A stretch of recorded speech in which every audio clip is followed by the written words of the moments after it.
Good afternoon mga kamekanik.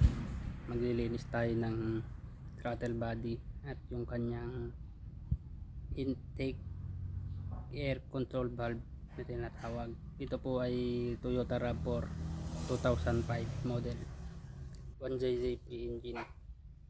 Ang problem nito ay and down yung kanyang RPM at saka 2,000 lang ang inaabot, low power.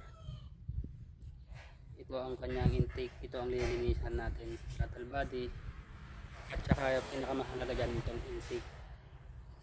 intake air control valve.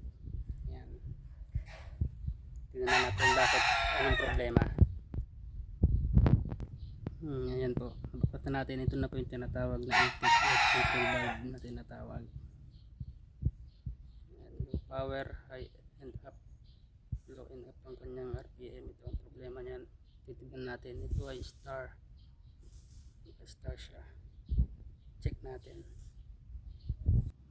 Ito na po yung kanyang laman loob. Yan siya, dapat yan nakaloob ito umiikot to. Itong nakita ko stack up yan, kaya pala yung kanyang RPM hindi makaangat ng 2,000 ay hanggang 2,000 lang siya. Stack up po ang kanyang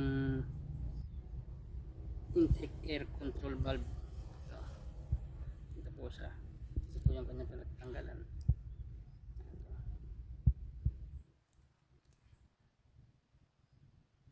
Dalasan po hindi po ito nagpo-fault sa OBD, hindi mo may scan to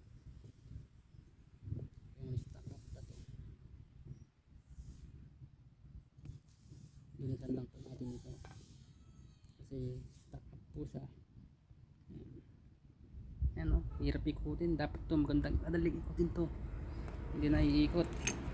Kaya mga may mga RAV4 yan 1999 to 2005 model 1JZB engine. Pagka yung RPM nyo up and down tapos nag low power siya at wala kayong makitang problem, ito lang yun, makikita nyo na to. Stack up ang kanyang intake air control valve. Yan, ito po tayo, ito po yung ating ginagawa. Follow lang po sa akin pong channel.